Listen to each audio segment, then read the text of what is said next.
son de producción glandular y otros extraglandular.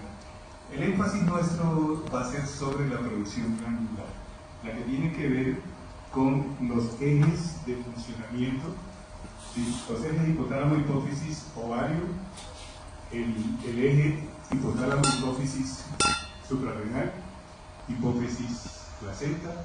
Todos estos ejes son los que regulan la esteroidogénesis de tipo glandular. Como observan aquí ustedes en la lámina, la producción extraglandular que se produce en el sistema nervioso, sistema inmune. Los linfocitos en este momento están tomando una relevancia importante en la producción de estos elementos esteroideos y en la protección, o sea, en lo que tiene que ver con la inmunidad. Piel, tejido adiposo y en la mucosa gastrointestinal. Entonces, estos son los sitios extraglandulares y en donde hoy se empieza a estudiar de una forma pues mucho más profunda, y en algunos años estaremos seguramente hablando de algunas de esas especificaciones y qué ventajas y qué desventajas tienen para la parte clínica. Hoy nos vamos a referir más a esa esteroidogénesis de tipo glandular y específicamente para nosotros en la parte mujer, porque son esteroides sexuales femeninos, en el ovario y placenta, ¿no? Bien, entonces la esteroidogénesis, que empieza con el colesterol 27 carbonos, se convierte en hormonas esteroideas. Ya lo habíamos visto en una lámina anterior. Y para este proceso tiene que involucrar una serie de ayudantes, digamos así, que son proteínas de transportes, enzimas, las famosas enzimas redox y cofactores. Nosotros no vamos a ir tanto para la parte redox y estas cosas, nos vamos a centrar más en la parte enzimática. Por eso está aquí en rojo. Las enzimas esteroidogénicas más importantes son las de este grupo citocromo 450 o el grupo que se llama también hidroxiesteroide deshidrogenasas. Y tienen unas localizaciones muy importantes que tienen que ver con la cascada de formación de la esteroidogénesis. Hay unos que pueden ser de tipo 1 que están en la mitocondria, estas enzimas esteroidogénesis, y las de tipo 2 que están en el retículo endoplasmático. Entonces ya empezamos a ver que la cascada de esteroidogénesis que vamos a revisar tiene unos sitios donde se dan ciertas caracterizaciones en su producción, ¿no? Entonces, graben esto que está en azul, siempre se reduce en la esteroidogénesis el número de carbonos, nunca se aumenta, ¿no? Siempre se reduce. Bien. Y dentro, hablamos que todo este proceso de esteroidogénesis necesita proteínas reguladoras, ¿sí? Aquí están expuestas las 4 que se conocen en su orden de importancia, en orden inverso. Está primero la proteína transportadora de esteroles, polipéptido activador de esteroidogénesis o SAP, receptor de benzodiazepina, los demás PBR, y el más estudiado y el aceptado para todo este tipo de transferencias. Entonces aquí ya empieza el primer concepto. Para producirse la esteroidogénesis hay que movilizar el colesterol, ¿sí? Que es el principio básico donde penden todas estas esteroides. Y esa proteína reguladora la vamos a conocer como STAT. En español estrella, ustedes a veces en búsqueda de datos pueden buscarlo como estrella. El STAT y el ARN inducen la esteroidogénesis aguda en respuesta siempre de un AMP psíquico. Este concepto de AMP psíquico, activador de un sistema de diaciclasa, ustedes lo conocen ya muy bien a nivel de la pared celular, ¿no? Siempre la esteroidogénesis gonadal y suprarrenal requiere de la proteína STAT. ¿Quién falta ahí? ¿Quién falta ahí? De las que producen la parte glandular, la placenta. ¿Sí? Entonces, la proteína STAT importantísima en la movilización a nivel de gónadas y suprarrenal. Van a ver que en la placenta no es tan importante. No es importante. Bueno. Habíamos hablado también que en todo este proceso se necesitan estas enzimas del tipo P450. Acuérdense que todas estas hacen parte del sistema citocromo y se llaman así porque tienen una caracterización importante cuando se pasan por cuando se le hace la prueba de los órganos. Entonces quedan en el renglón 450. Miren, 1, 2, 3, 4, 5. Estas 5 mueven todo lo que es la esteroidogénesis. Y las que están en rojo son las que tienen mayor relevancia. La vamos a volver a repetir, no se preocupen, ¿no? Entonces, esta P450-SCC es la que empieza el proceso, ya lo vamos a ver, y tiene que ver con la escisión de la cadena del colesterol. Aparece la 450C11, que tiene una acción de hidroxilasa, lo mismo la 450C17, y en último, la más importante, la P450 aroma. ¿Qué es aroma? Aromatización. El paso de andrógenos a estrógenos. Entonces, ya vayan poniendo en su chip que, si se acuerdan de cómo están divididos los diferentes estrógenos, empezamos con colesterol, después viene la progesterona, después vienen los andrógenos y por último los estrógenos, ¿sí? O sea que para llegar a estrógenos hay que pasar por toda esa serie de descensos y de escisiones y de hidroxilaciones, etcétera, etcétera, ¿no? Entonces, listo. Punto, quiero que tengan en cuenta la gran importancia de las enzimas P450, que también se llaman CIP o CIP, ¿no? También la conocemos. Bien. Entonces, la esteroidogénesis necesita varias reacciones. Porque acuérdense que, ¿qué es lo que hay que hacer? ¿Quitar qué? Carbonos. Hay que quitar carbonos. Entonces, en todo ese proceso se necesitan elementos que hagan, como la desmonasa, escisión de la cadena lateral. Quiten cadenas largas, ¿sí? Otro, que hagan que los grupos hidroxilos, ¿sí?, cambien. Adición de grupos OH, o sea, adición de grupos de hidroxilo. Creación de enlaces dobles, ¿sí? Y, por último, adición de hidrógenos para hacer moléculas saturadas. Son 5 componentes básicos. Tranquilos, esto se los menciono, pero no es motivo para la evaluación. Este no es el centro de la... Yo les voy diciendo cuáles son los centros que quiero que ustedes recarguen. Lo que quiero es que tengan en cuenta que se necesita mucha ayuda para hacer la esteroidogénesis, ¿no? A través de la enzima P450 y por todo este sistema que vamos a verlo ahorita despacio. Se ve bonito, no vayan a copiarlo, ¿no? Se ve bonito. Y este es el proceso. Miren cómo es el proceso desde el colesterol. ¿Cuántos carbonos tiene? 27, ¿no? Ay, perdón. Bueno, colesterol. Pasa por ahorita vamos a ver cómo la desmonasa le quita esa cadena grande que tiene aquí del grupo metílico y lo convierte en pregnenolona, ¿sí? Pregnenolona ya no tiene 27 carbonos, tiene 21. Y este es el verdadero eje, ¿sí? Aunque yo les dije al principio que todo salía del colesterol, todo de normal. El grupo que realmente reparte hacia la producción esteroidea en suprarrenal, en placenta, en ovario, es la pregnenolona por sus 2 vías que vamos a ver cómo se organiza. Entonces, y todo esto para llegar al C18, que es la línea estrógeno. Enzimas, ya las conocemos, las de P450. Bueno, entonces empezamos con colesterol, C27. ¿De dónde se obtiene el colesterol? Todo el mundo le tiene miedo al colesterol, ¿no?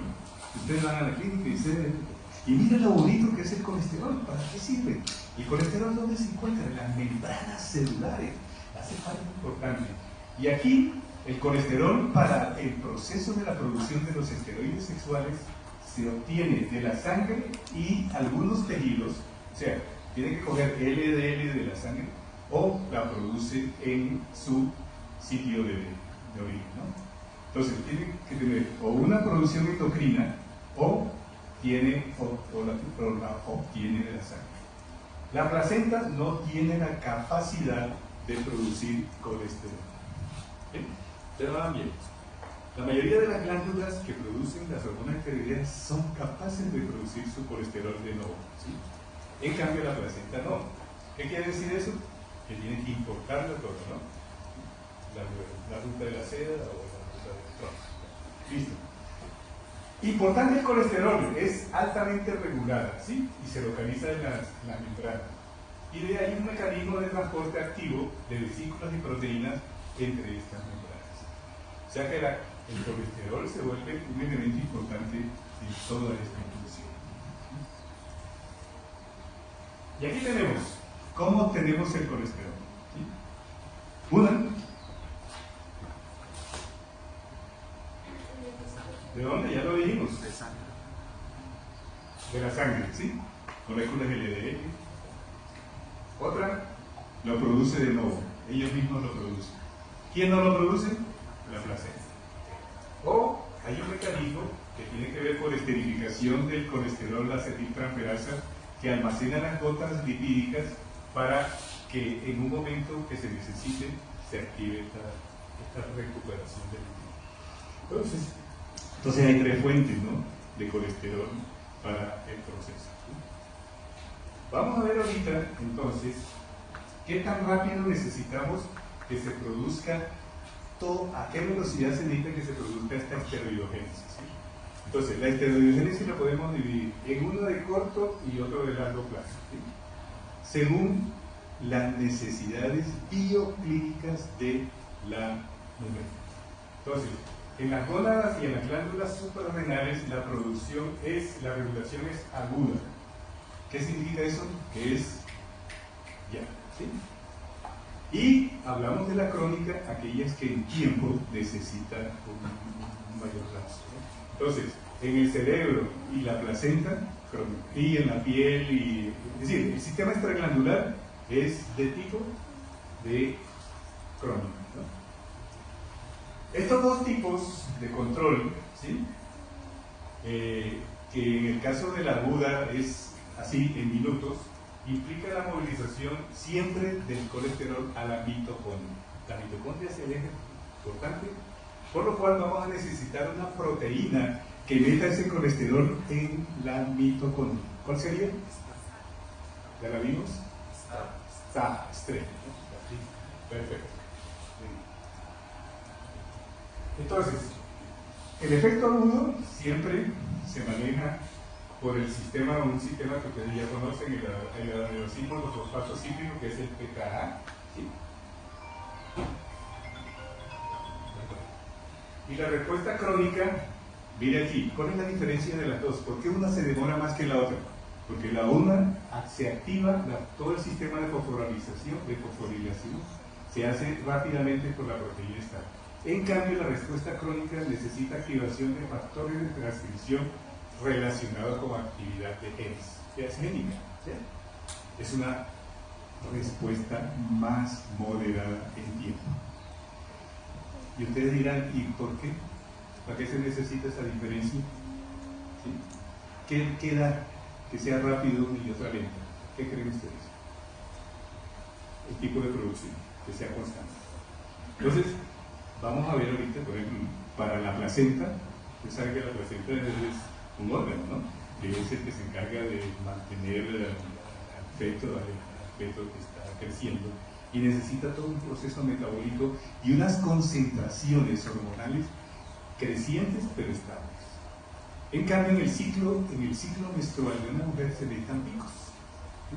Entonces no necesitamos dosis de mantenimiento. Entonces la progesterona casi siempre actúa con dosis de mantenimiento, no con picos, ¿sí?, cosa que es diferente a la mayoría de las hormonas que se activa su función con los picos. Entonces, ojo, el efecto crónico es demorado porque es de tipo de activación de genes, es génico, ¿no? Pero también termina en pKa, ¿no?, termina en la misma vía de activación, pero la velocidad en la que se hace, se ralentiza. Y esto esquemáticamente, aquí se los traigo cómo se produce la parte aguda. Miren que los estímulos que vienen, ¿qué es FSH? Hormona folículo estimulante. ¿Cómo? Hormona folículo estimulante. la folícula estimulante y la luteinizante, que son hormonas que vienen de ¿dónde? De la hipófisis, son las que van a estimular a nivel celular todo este proceso, toda esta cascada. Pero ellos no pueden entrar porque son unas moléculas de gran tamaño. Y este es un proceso que se repite en muchos fenómenos de transcripción. Entonces siempre el mensaje lo deja en la puerta de la casa, ¿sí? Entonces las hormonas tróficas trabajan ahí, el hormona en la casa, y alguien tiene que llevar el mensaje adentro. ¿Quiénes son los que lo llevan? Todo este sistema de la AMPC, que es el adenosín fosfato cíclico, y un tetrámero importante que nosotros tenemos, que es el pKa. ¿Sí? Todo este sistema que se activa a raíz del estímulo trófico que se hace a nivel de la membrana, termina activando el sistema STAR, que está ahí abajo de la estrella, y pasar aquí a la mitocondria, que está a la derecha, para incorporar aquí al colesterol. Bien. Entonces uno lo hace rápido, y otro lo hace más lento. ¿Por qué? Porque además de esa vía de señalización de la que acabamos de ver, de la MPC, también, que es la principal, la PKA y la MPC es la vía principal, pero hay otras que están aquí señaladas, estas 4 que están aquí. Les señalo PKC y MAPK, o sea, la activadora formitógeno y el sistema de calmodulina. Puede ser que el sistema de calmodulina tiene mucho que ver con la parte del calcio, ¿no? Y aparte los iones de calcio y los metabolitos del ácido araquidónico. O sea que hay una serie de elementos que están estimulando todo este proceso, ¿sí? Pero este proceso de estimulación es menos potente que el que está arriba, que es el PKA-AMPC, ¿sí? Que es el que se activa durante la fase, durante el estímulo agudo, ¿sí? Bien, entonces ¿cómo se ve esto? ¿Cómo se ve esto en la respuesta crónica? O sea, más que crónica debería ser respuesta lenta, ¿no? El nombre, pero se ha acuñado el nombre crónica. Se activa aquí, lo mismo por la FSH-LH, se activa la cascada de la PKC, aquí el de tipo de la activación por nitrógeno, se activa la regulación de los factores de transcripción y van ¿a dónde? A la mitocondria. Entonces, este proceso es mucho más demorado, pero es constante. Bueno, bien, con estas bases vamos, ¿cómo se produce la esteroidogénesis? La esteroidogénesis va a estar centrada más en la parte de la ovárica, porque estamos hablando de la mujer. Entonces, repetimos otra vez, ¿de dónde proviene el origen C27? Colesterol, ¿sí? Colesterol tiene 27 carbonos. ¿Y qué se necesita? Quitarle esta. En el carbono 20, ustedes ven que hay un radical extenso, ¿no? ¿Sí? Ese radical es el primero que desaparece, ¿no? Y ustedes lo ven que desaparece y es cambiado por un grupo que...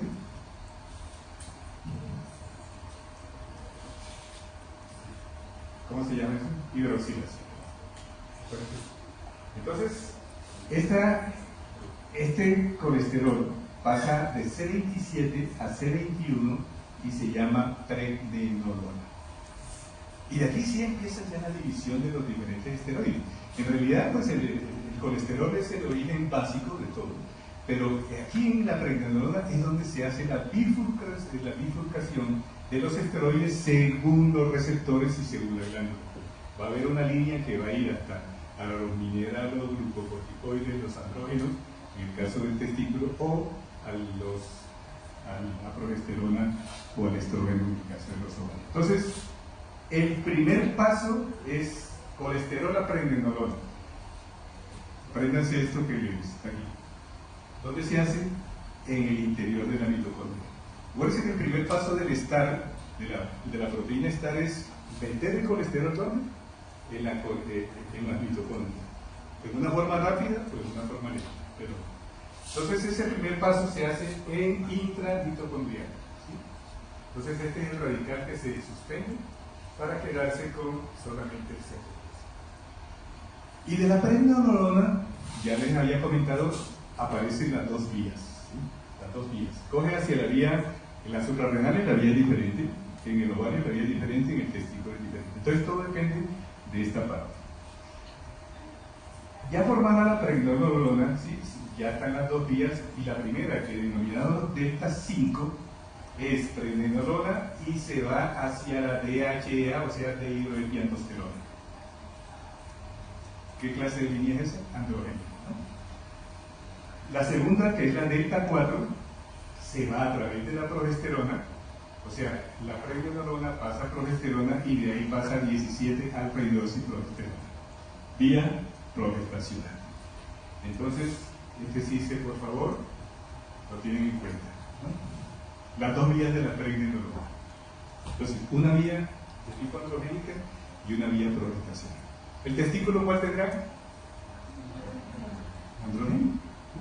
Las suprarrenales, la andrógena. El ovario tendrá la progestacional. La placenta, la progestacional.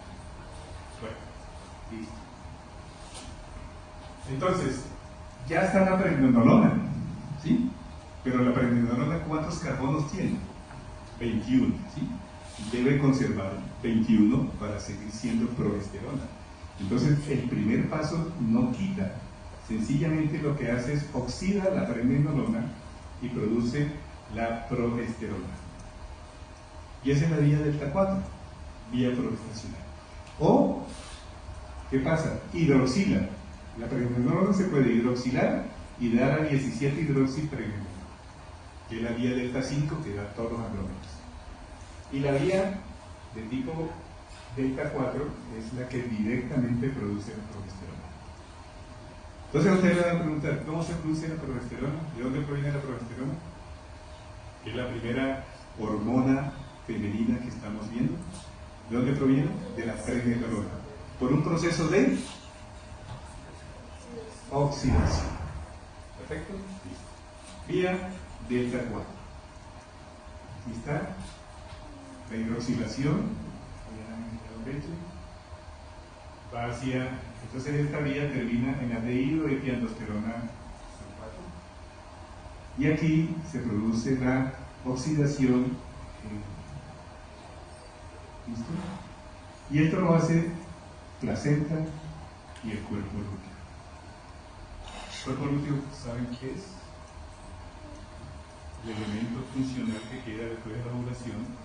El folículo primero produce estrógenos y después el cuerpo lúteo que produce progesterona. Y esta es la forma como se empieza a producir la progesterona en el cuerpo lúteo, por vía delta 4, o sea, por oxidación de la pregnenolona. Si no se oxida, sino que se hidroxila, pasa a la vía androgénica, la delta 5. Bueno, ya teniendo estos dos pasos, entonces, ¿qué sucede después de que se produce la progesterona? Vuelve otra vez otro proceso. Miren que habíamos hablado de las enzimas importantes en el proceso de la esteroidogénesis de la P450, ¿sí? Y eso son deshidrogenasas y hidrogenasas, ¿sí? Una nueva hidroxilación, entonces te produce ¿qué? Mire, paradójicamente, una línea masculina androgenizante, que es la androstenediona y la testosterona. Allá, por la vía delta 5, se empieza a continuar la reacción por medio de todos, se hacen por medio de la P450C17 y empiezan a producirse la dihidroepiandrosterona y de ahí se continúa con toda la línea hacia el cortisol y hacia los elementos de tipo androgenizante, ya sea en suprarrenal o en el testículo. Entonces, esta es la línea. No se sorprendan que aquí esta progesterona, que es una hormona femenina, se transforma por deshidroxilación en un componente androgénico. Mire, son androstenediona y testosterona.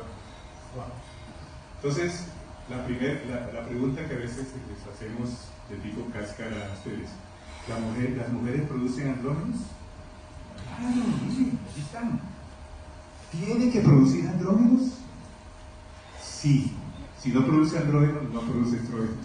¿Por qué? Porque ahora viene el resto de la cascada para que de los andrógenos se empiecen a producir los estrógenos.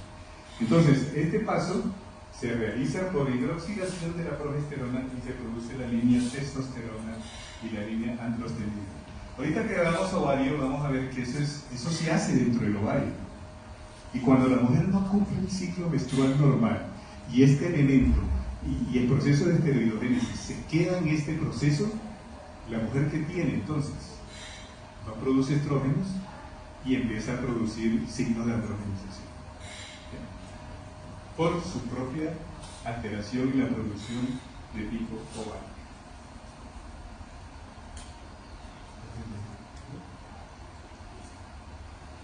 Y este es el proceso final, ¿sí? Entonces estamos aquí a la derecha en delta 4, ¿no? Acuérdense que delta 4 es la que viene de la progesterona, pero sorpresivamente ustedes se dan cuenta de que la progesterona pasa a ser andrógenos.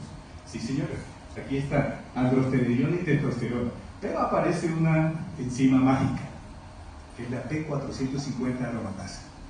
Esta es la que produce el cambio de andrógenos hacia estrógenos. Aromatización, por eso tiene ese nombre, aromatización. Y produce nuestros dos elementos finales en la cascada de la esteroidogénesis, que es el estradiol y la estrona. Básicamente el estradiol, ¿no?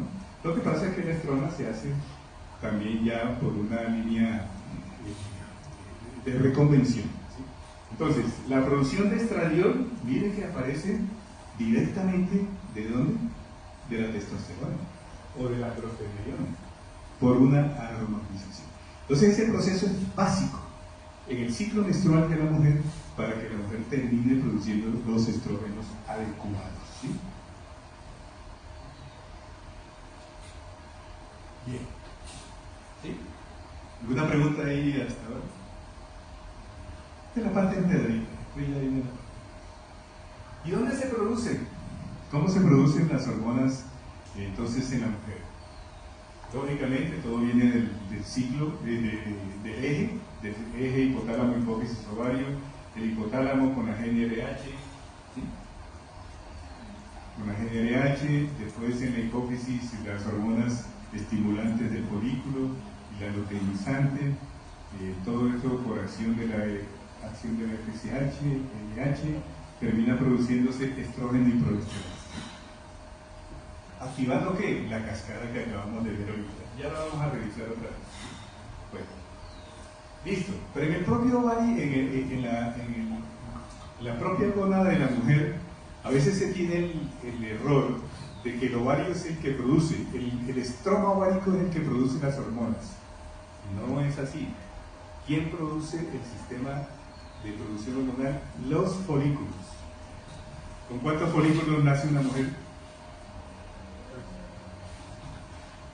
Folículos primarios, ¿no? Los primarios.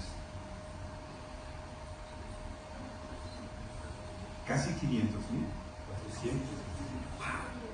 ¿Cuánto se gasta mensual? Antes pensábamos que eran solo 10, que había una cohorte de 10, ¿no? La cohorte puede ser de 10, de 20, 30, 40. ¿Cuántos ciclos menstruales tiene una mujer en toda su vida? No se alcanza a gastar con 20, 30 que se gaste por ciclo, no se alcanza a gastar todo. O sea que siempre hay un excedente de folículos, ¿sí? La mujer, desde su fase glandular hormonal, escoge y trata de escoger siempre lo mejor. Lo que pasa es que a veces se equivoca, ¿no? Escoge el compañero que no es todo. Pero a nivel del folículo siempre trata de escoger el mejor. Por eso selecciona una cohorte. Vengan, expónganse ante mí. Y con los efectos de la FSH y LH, por receptores, el folículo dominante, el que está más capacitado, es el que termina produciendo el óvulo. Acuérdense que nosotros somos somos mamíferos, pero estamos seleccionando casi siempre un óvulo por ciclo. A diferencia de otros animales que son capaces de producir 6, 7, hasta 10, ¿no? Bueno. ¿En qué parte entonces del sistema ginecológico de la mujer se produce? En los folículos. Y eso que ustedes ven acá arriba es la forma como se va madurando el folículo. Folículo primario, ustedes lo ven arriba, como son de chiquiticos, se activa por la FSH, empiezan a crecer, se activan muchos. Ojo, cuando ustedes vayan a ver clínica, van a oír hablar de un síndrome de ovarios poliquísticos. Y normalmente el folículo, antes de seleccionarse, el ovario es poliquístico, porque tiene que escoger de varios pequeños quistes, escoger mejor a la mitad del ciclo. Entonces, a veces esas apreciaciones fisiológicas que no se hacen correctamente llevan a errores clínicos, ¿no? Entonces, esa escogencia del folículo que se hace acá y está representado del lado izquierdo con la figura morada, entonces tiene dos particularidades. Tiene unas células que se llaman las células de la teca, que son las superficiales, que están acá en azul, y las células de la granulosa, que están aquí en color fucsia, ¿no? Esas células tienen especificidad en la producción de su sistema, de sus órganos, ¿sí? Y trabajan en una forma siempre sincrónica para terminar produciendo la parte de la producción hormonal. Entonces, las células de la teca, que son estas, las más superficiales, se encargan, ahorita vamos a ver, de hacer la parte esteroidogénica hasta el C19. ¿C19 cuál es?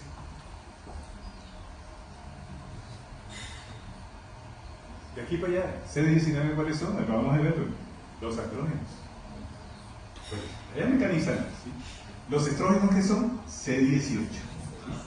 La progesterona que es C21, colesterol C20. Entonces miren, estas células de la teca, van a ver ustedes que se especializa en la producción del sustrato que necesita el ovario para producir los estrógenos, que son ¿qué? Los andrógenos. Y las células de la granulosa se encargan de resolver el sustrato, coger el sustrato de los andrógenos y volverlos estrógenos.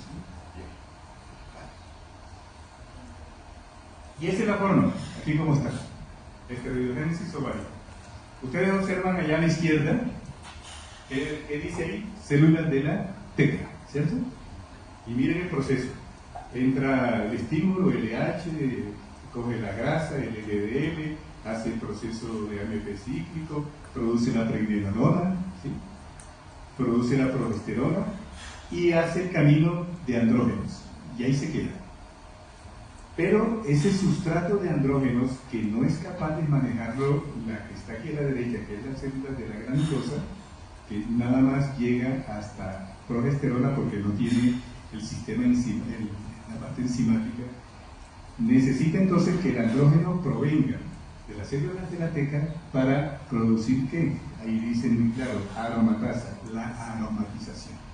Acuérdense quién hace la aromatización, la T450 aromatasa. Listo. Todo esto es inducido por FSH y por LH, ¿no? Por las hormonas estimulantes a nivel celular. Entonces, esto es lo que se llama la teoría de las dos células. Esto está hace muchos años y desde el punto de vista académico es práctico para uno entenderlo. Entonces, que hay dos sistemas celulares en el humano. Uno que produce el sustrato androgénico y el otro que la procesa, que son las células de la granulosa. ¿Sí? Les decía, si este proceso se daña aquí en la mitad, ¿qué pasa? El ambiente del ovario queda androgénico. Y si queda androgénico, la mujer empieza a tener todos los síntomas y todos los signos de androgenización, vello, virilización inclusive, ¿no? Bueno. ¿Listo? Entonces esta fecha final que acaba de aparecer aquí de andrógenos, ¿sí? La provisión de andrógenos hacia el sistema de la granulosa para terminar el proceso hacia los estrógenos. ¿Y en la placenta cómo es la cosa? Dijimos que la placenta no es capaz de producir ¿qué? Colesterol de nuevo. Siempre tiene que importar, ¿no? Y además tiene otra situación. Entonces miren el centro, placenta. La placenta hace el mismo camino hasta la pregnenolona, ¿sí? Y llega hasta la progesterona. ¿Cuál es la mayor producción de progesterona de la mujer en el estado gestacional? ¿Sí?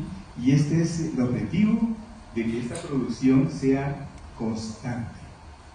Un embarazo que tenga una producción progestacional ondulante y cíclica no protege el embarazo.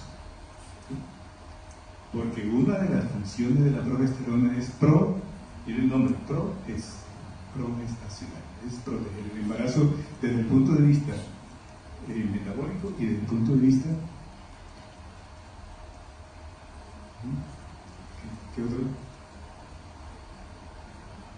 Inmunológico. Entonces miren que la placenta termina en progesterona. Como no tiene la P450-C17, no puede hacer la producción de la dehidroepiandrosterona que se necesita, que es la parte androgénica para producir estrógeno. La placenta que produce en grandes cantidades estrógeno, progesterona y estrógenos. Además produce elementos de tipo tiroideo, gluco, en fin. La placenta es una gran máquina de producción de tipo metabólico. Pero para nosotros en la parte hormonal, la producción es principalmente de tipo progestacional y estrógeno. Entonces, ¿qué pasa? Aquí se queda congelada la producción de la placenta porque no tiene la P450-C17. Entonces, ¿de dónde tiene que obtener los precursores ya fabricados para seguir la cadena de producción hasta las estronas, hasta el estriol? Miren que aquí aparece una hormona que es característica de la gestación, el estriol. Ustedes no van a ver el estriol en el ciclo normal de la mujer, es propio de esto. Se dice que es un estrógeno de baja potencia y que no tiene unos efectos significativos de función perfecta. Entonces, la madre, allá por la suprarrenal, continúa con su proceso, el feto continúa con su proceso, pero la placenta la interrumpe y por lo cual tiene que tomar insumos del feto y de la madre, que es la dehidroepiandrosterona, sulfato, y por medio de su P450-C19, que sí produce estrona, estradiol y estriol. Vamos a ver ahorita que la estrona, estradiol y estriol son los tres estrógenos naturales de la mujer. Creo que una pregunta, más o menos en qué semana del desarrollo sucede la maduración de esa vía a nivel del feto. Es decir, la provisión de la pregnenolona, ¿hablas tú? Sí, necesita que el feto tenga más o menos unas 16 semanas, algo así. Tengo entendido, no te estoy seguro, pero ya es después del primer trimestre. Pero la primera parte la tiene la madre. ¿Sí? Recuerda que la madre también colabora. Bien, gracias. Bueno, entonces, listo. La placenta entonces produce esteroidogénesis, pero de una forma especial. Entonces, la madre sigue con su delta 5, el proceso en la placenta es delta 4. Y esta parte, entonces habíamos dicho ya que la regulación de la producción de la esteroidogénesis en la placenta es de tipo crónica o lenta, ¿no? Como quieran ustedes dos. Y favorece el incremento de la progesterona en una forma lineal progresiva sin que se presenten variaciones sustanciales. Ya eso se lo había dicho. No queremos picos, sino producción permanente de protección, ¿no? Entonces, la placenta carece de algunas hidroxilasa y hidromolasas que no pueden hacer entonces su propia producción de progesterona. Bien, rapidito aquí las células de Leydig, que también tienen esteroidogénesis en el varón, tienen entonces ¿qué delta? ¿Qué delta sería? Delta 5, ¿no? Tienen una línea que va hasta la frente, ¿no? Delta 5. Bueno, ¿cómo se transportan los esteroides?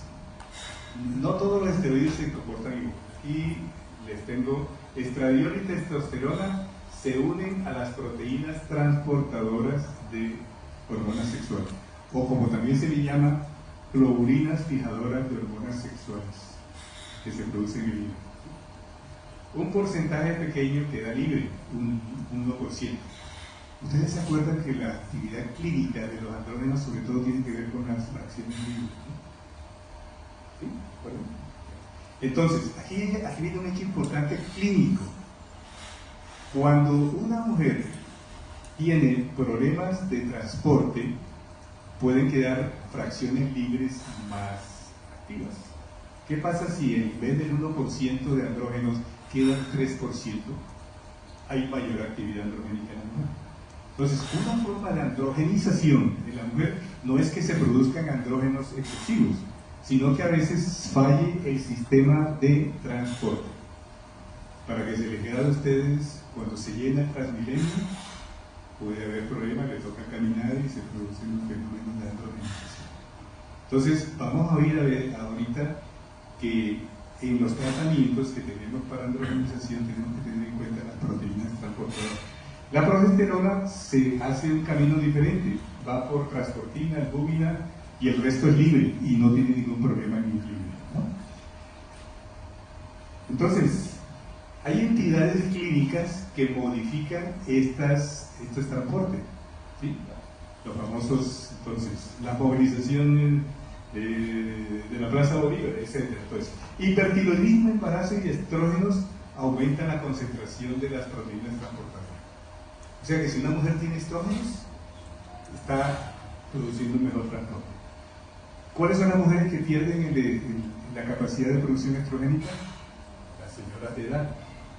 Entonces, por eso vamos a ver que las pacientes postmenopáusicas tienden a ser a veces el famoso bigotico y tal, signo de androgenización. ¿Por qué? Porque les empieza a fallar el transporte y empiezan a tener fracciones libres mayores. Entonces, al contrario, los andrógenos, los progestágenos, la hormona del crecimiento, la leucemina y la insulina disminuyen esta proteína transportadora. Entonces, son elementos que uno en el examen clínico y en la historia tienen que tener de importancia para saber si el fenómeno que está viendo es por exceso o por transporte, ¿no? O por receptores. Bien, otro mecanismo importante en la producción de la reducción de las concentraciones circulantes de la proteína transportadora es la resistencia a la insulina y la hiperinsulinemia. Entonces vamos a tener ese grupo de gorditas que tienen problemas de resistencia, prediabética, diabética, que van a tener, hacen el círculo de síndrome metabólico y hacen el círculo de síndrome de alteración de los estériles sexuales. Entonces, fijo ese concepto. Quiero que lo digan porque generalmente sí sale en la evaluación. La excreción, todo va por los glucosulfoconjugados a nivel del sistema hepático, estradiol, testosterona y progesterona a través de los diferentes metabolitos hacen su salida a través de la bilis y la orina, ¿no? Esto es a veces importante porque ustedes van a oír clínicamente que las pacientes que han tenido problemas de daño hepático, a veces se les contraindican algunos tipos de elementos hormonales, ¿no? Entonces, esta es la razón porque casi todos tienen excreción por esa. Existen los receptores de esteroides, los estrógenos tienen un tipo alfa, un tipo beta, dícese que el alfa es más estimulante, más proliferativo, ¿sí? Y tiene que ver a veces más con las reacciones neoplásicas en el hombre. Y la progesterona también tiene un receptor A, un receptor B, al cual en este momento no se le ha dado importancia relevante. Pero hay una particularidad. Si ustedes observan aquí, el estrógeno, sí, la progesterona, que tiene estas líneas verdes, miren cómo pueden interactuar con los diferentes receptores gluco, mineralo, androgénicos y estrogénicos, ¿no? Es más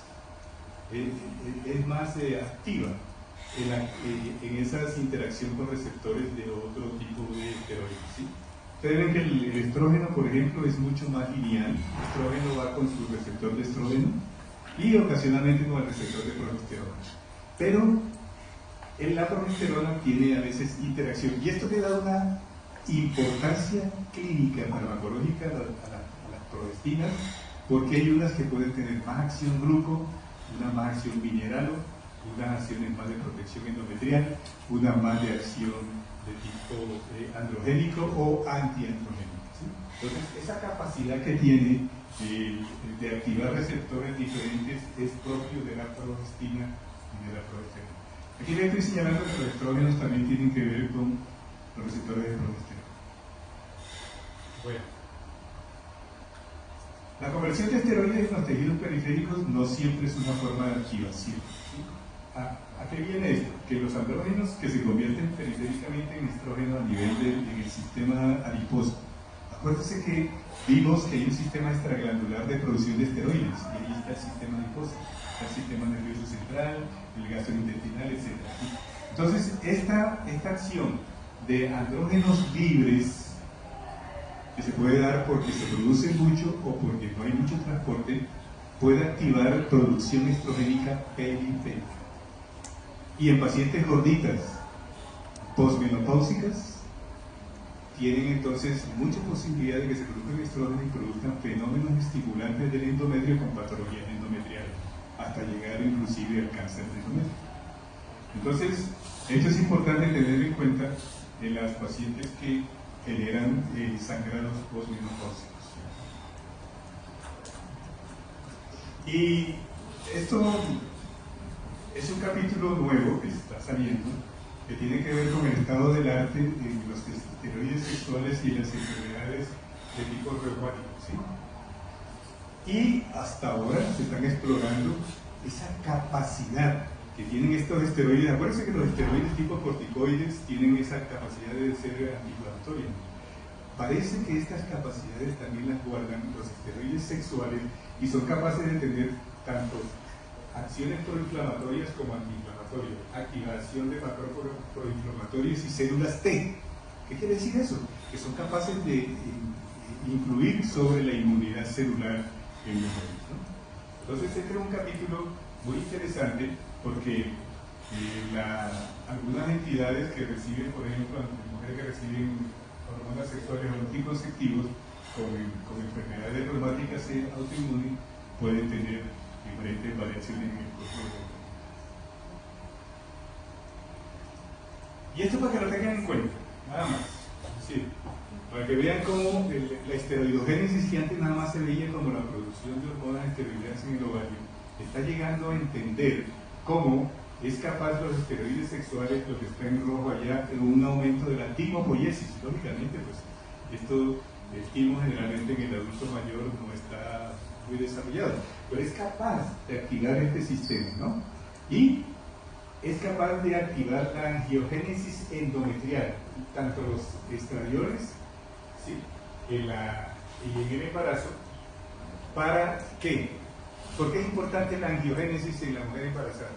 Para la recepción adecuada de la placenta. Esa interacción placenta con útero se necesita por un proceso de producción de nuevos vasos que se ve, al parecer, facilitado por todos estos esteroides sexuales. ¿Sí? Es comentario nada más, una pregunta de examen, tranquilo, para que vean cómo hoy por hoy se está trabajando mucho más en los conceptos de estas hormonas sexuales. Bien, vamos a entrar un poquito a la fase clínica, a la preclínica. ¿Qué son los estrógenos? ¿Cómo y dónde se producen? ¿Para qué sirven? Amarillo, estradiol. ¿Qué es el estradiol? La principal estrógeno en edad reproductiva de la mujer. ¿Sí? La estrona, que está en el cuadro amarillo con rojo. La estrona, cuando desaparece el estradiol en la mujer posmenopáusica, ese espacio, porque los estrógenos en total es la sumatoria de estradiol y de estrona. Entonces, cuando desaparece el estradiol ya en la fase posmenopáusica de la mujer, ¿quién domina el ambiente? La estrona, ¿no? La estrona. Y el estriol, les comenté ahorita que predominaba ¿en qué momento? Lo vimos. ¿Ah? En el embarazo. ¿Se acuerdan cuando vimos la cascada de la placenta? El estriol aparece en el embarazo. Inclusive hace muchos años, no habían nacido muchos de ustedes, creo que ninguno de ustedes.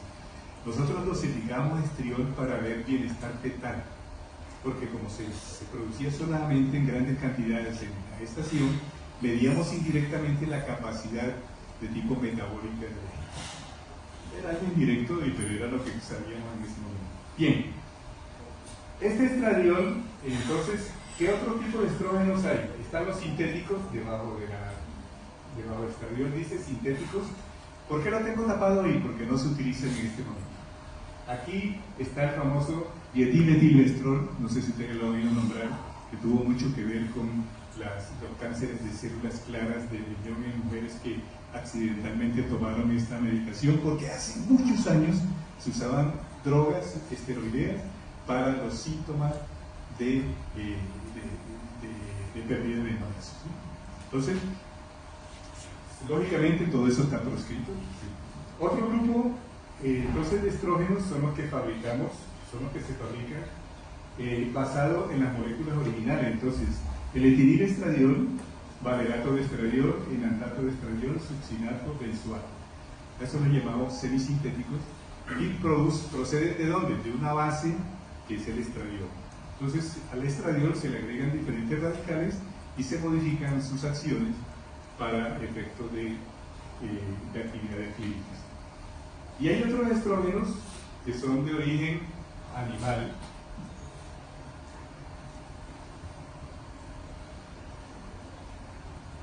que son los estrógenos conjugados, que están aquí en moradito. Estrógenos de origen animal, ¿de dónde? De yeguas embarazadas. Se extraen, es una línea de 10, 12 de esteroides sexuales que se parecen mucho a los estrógenos, tienen acciones estrogénicas, pero lógicamente no es la molécula original, pero se utiliza clínicamente como lo vamos a ver. Y hay otros que no tienen la molécula de esteroide, pero que tienen acción esteroidea. ¿Como cuál? La que salen en las plantas. La soya y el trébol rojo tienen acción estrogénica, que es lo que se llaman los estrógenos naturales.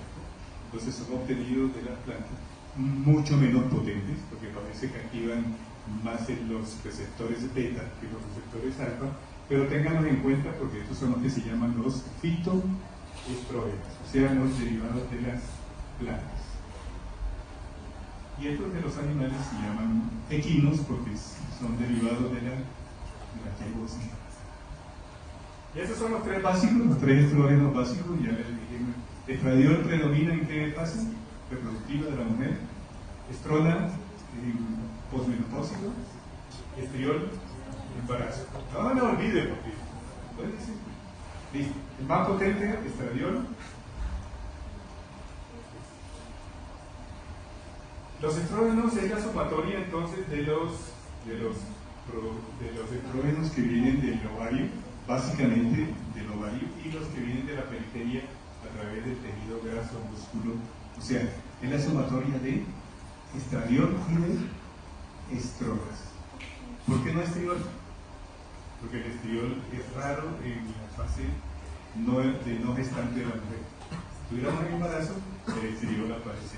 Entonces, en el ciclo reproductivo de la mujer, la sumatoria de los estrógenos de estradiol y estrona es lo más importante para considerar cuánto estrógeno hay.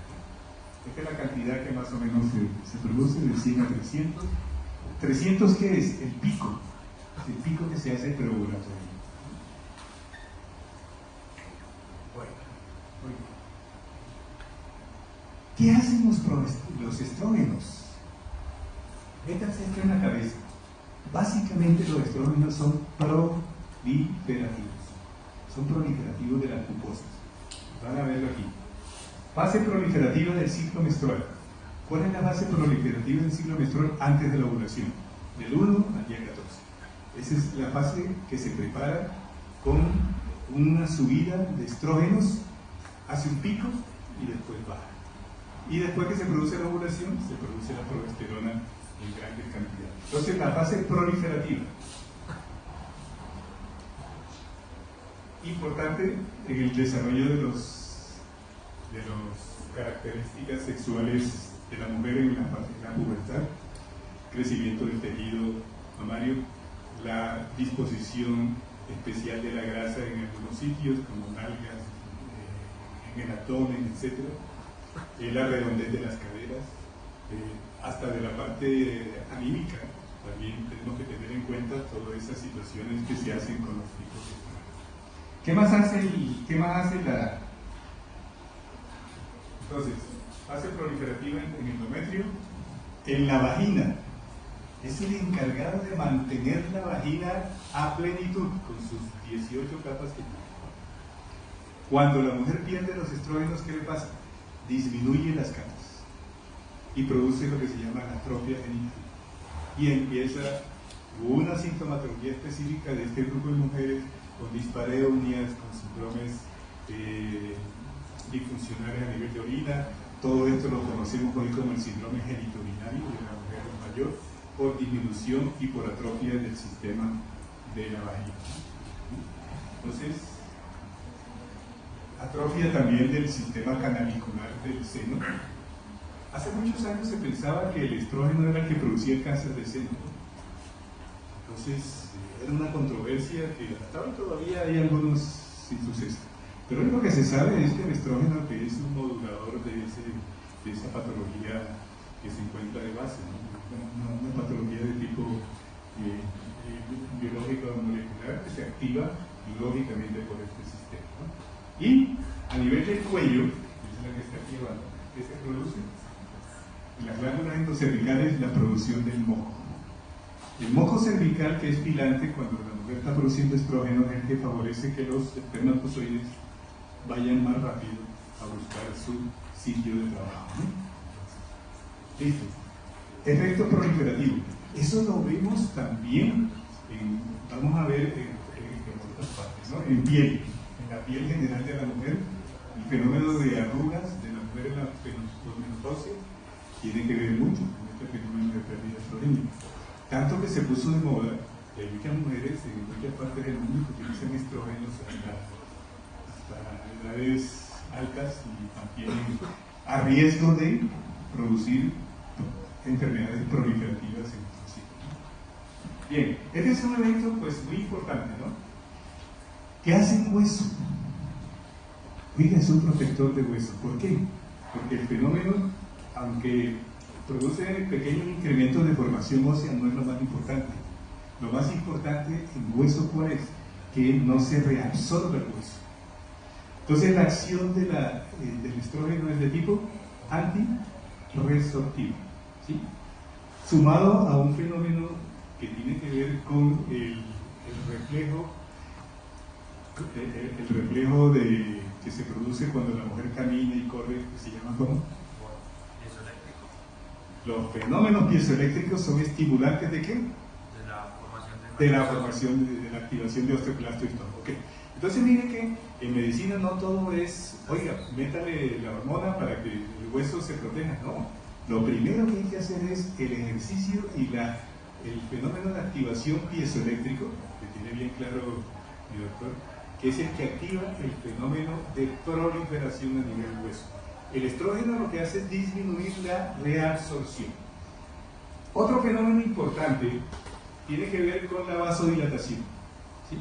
El estrógeno es vasodilatador por todo esto, acciones que hace a nivel del óxido nítrico, y tiene una gran ventaja con el colesterol total, que lo mantiene bajo, y el HDL que lo tiene siempre en función normal, ¿no? Entonces, la ventaja de tener los estrógenos que mantienen ecualizados el sistema de tipo lipídico más la vasodilatación, se dice entonces, ustedes van a oírlo con frecuencia, que los estrógenos son cardioprotectores, ¿sí? Protectores del sistema vascular de la mujer. Y efectivamente, la estadística nos dice que cuando la mujer entra en la menopausia, tiene su línea de complicaciones cardíacas tiende a equipararse con la del hombre, ¿sí? Y si la mujer fuma, definitivamente puede sobrepasar a las complicaciones cardiovasculares del varón, ¿sí? Entonces, importantes esos conceptos para que ustedes lo tengan claro, ¿no? Entonces, esta línea es antirresorptiva. Indudablemente, pues la faceta emocional, bueno, la parte hormonal, tiene mucha importancia, pero en muchos estudios lo que se ha visto es que muchas pacientes asocian el defecto hormonal con situaciones socioculturales y sociodemográficas, ¿no? Casi siempre cuando la mujer entra en la menopausia, pues a veces también tiene sumado el síndrome del nido vacío, abandono de compañero, problemas ya que se empiezan a sentir en el resto del cuerpo, empiezan a tener más factores de complicación a nivel de su sistema de la economía. Y el efecto antigonadotropo, que es el control de la FSH y LH, que nos lleva a hacer que los estrógenos sean un elemento importante en el uso de los anovulatorios orales. Ustedes lo conocen, se conoce más como anticonceptivos orales, pero en realidad un nombre bien específico de los anticonceptivos es, por su acción, son anovulatorios orales. Pero todo lo bonito tiene sus cosas a veces que hay que cuidar, ¿no? Entonces, siempre hay las preocupaciones, que si el uso del estrógeno tenía que ver con el cáncer. Ahorita vamos a ver la curva. Hace muchos años, las dosis de estrógeno que recibían nuestras abuelas y ustedes, bisabuelas, eran unas dosis el doble de lo que están recibiendo, por lo cual los signos de complicación eran mucho mayores. Entonces, hoy por hoy, esos riesgos se han minimizado porque hay nuevos progestágenos, nuevas medidas, nuevos controles de tipo metabólico que hacen que tengamos menos aprehensión hacia ese tema. Pero quedan otros, ¿no? ¿Qué pasa cuando hay situaciones como cáncer, enfermedad trombólica, enfermedades cardiovasculares, problemas de conciencia, las migrañas? Las migrañas son muy frecuentes, los problemas de migraña, y esas sí definitivamente se exacerban con el uso de los estrógenos semisintéticos. ¿Sí? Muchas mujeres autónomamente lo hacen durante su ciclo, pero generalmente tienen más propensión a hacerlo con los estrógenos semisintéticos, que son ¿cuál? Etilienestradiol, valerato de estradiol, enantato de estradiol, etc. Los problemas, pues, que más cuidamos con los anticonceptivos y en general por los estrógenos que tienen, son los problemas de tipo de coagulación. ¿Sí? Sabemos hoy que los factores 7 y 12 se pueden alterar con el uso de algunos y las dosis dependiente y elemento específico dependiente, ¿no? Más, ya les decía ahorita, las cefaleas, por eso las pacientes con migrañas tienen que exacerbar sus problemas, a veces producen náuseas y vómitos. ¿A qué se le parece la náusea y vómito? A las primeras fases del embarazo. ¿Sí? Entonces, mujeres que tienen procesos nauseosos en la gestación y son acentuados, son casi que candidatas a reproducir esos síntomas cuando utilizan los anticonceptivos. ¿Por qué? Porque es estrógeno dependiente. ¿Y qué pasa en los estrógenos en el embarazo? Acuérdense que el estrógeno sube y la progesterona también sube, ¿no? ¿Vale? Sin embargo, este está un poco denso porque no quiero que quede en el aire la relación del riesgo de trombosis venosa, que es quizás el factor que menos podemos controlar. Porque antes decíamos, las que tienen varices no le damos anticonceptivos, pero hoy sabemos que cualquier mujer joven sin patología de base venosa puede hacerlo. Y hoy sabemos que las usuarias de anticonceptivos sí aumentaron el riesgo, sí existe el riesgo por uso de anticonceptivos, pero ese riesgo es muy bajo comparado con el mismo riesgo que tiene la mujer si se embaraza. ¿Sí? Y se sabe hoy que ese riesgo se baja al mínimo cuando las dosis de estrógenos son alrededor de los 20 picogramos con los 20 microgramos de etilienestradiol. Entonces, lo que les decía al principio es dosis dependiente y lógicamente individuo dependiente, ¿no? Pero es probable que cualquier mujer sin la modificación de las progestinas también ha disminuido el riesgo de la coagulación durante el uso de los anticonceptivos orales. Yo les decía que hay 3 estrógenos naturales que produce la mujer, cierto, pero hay un estetrol que es el que produce el feto. No es tan nuevo, ya en muchos países de Europa ya se usa clínicamente el estetrol, clínicamente. Nosotros aquí ni por ahí lo tenemos.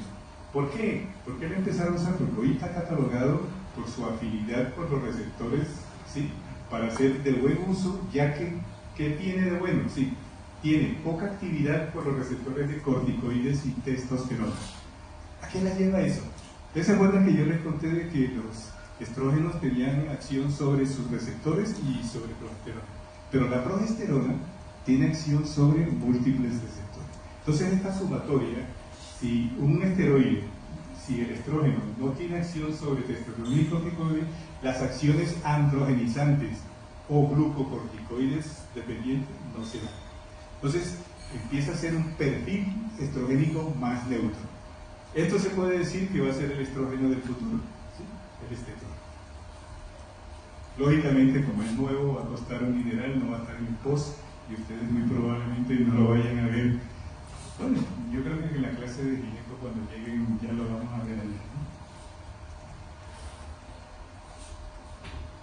¿Y qué es la progesterona?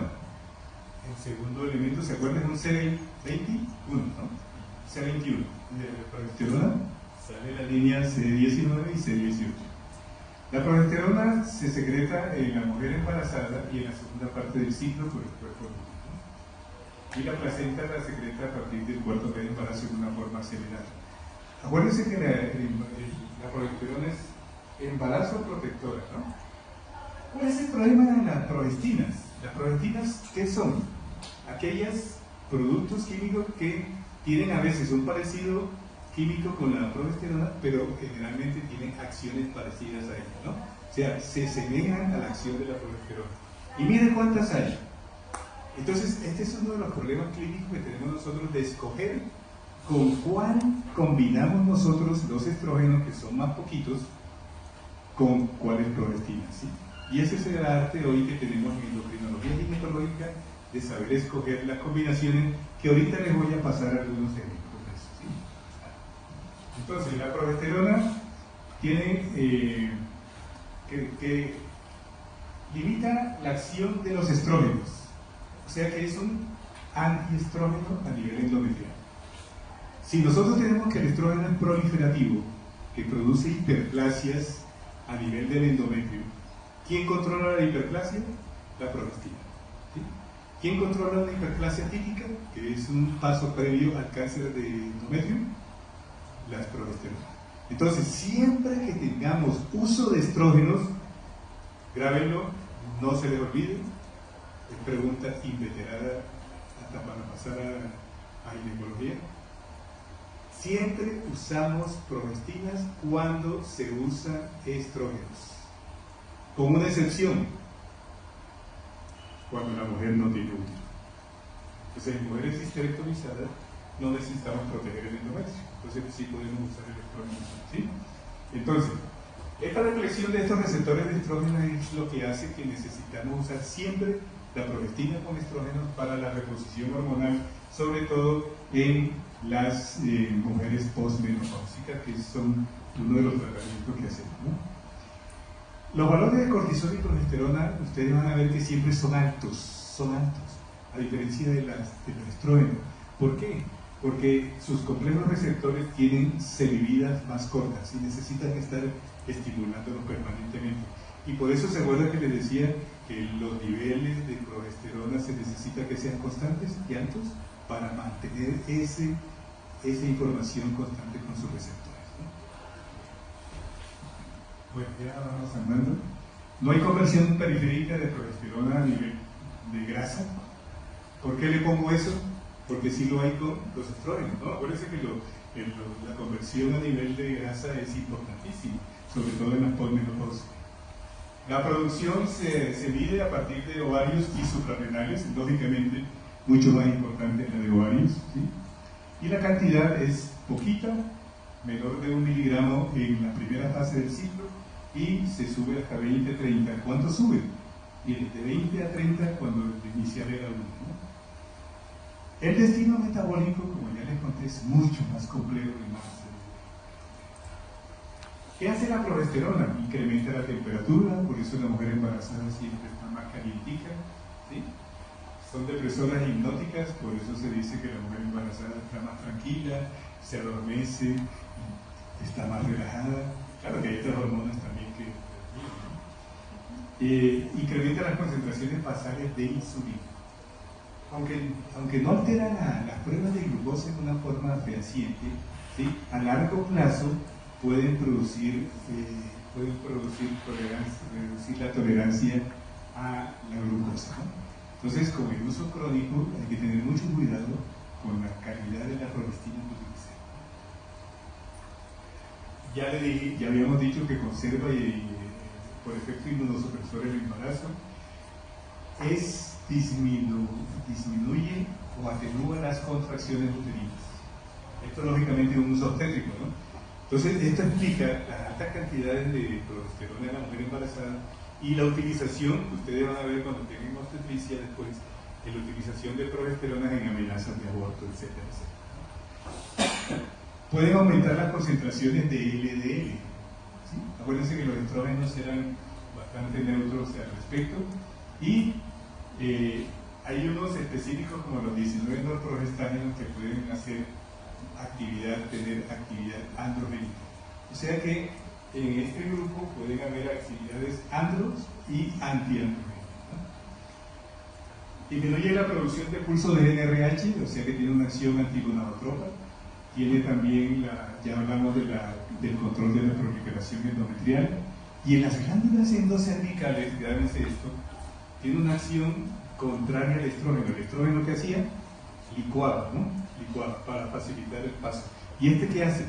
Vuelve espeso el moco y hace casi que un tamiz, ¿sí? No deja pasar los líquidos. Este es el fenómeno más importante para el uso de los anticonceptivos de predominio progestacional para anticoncepción. El moco cervical de tipo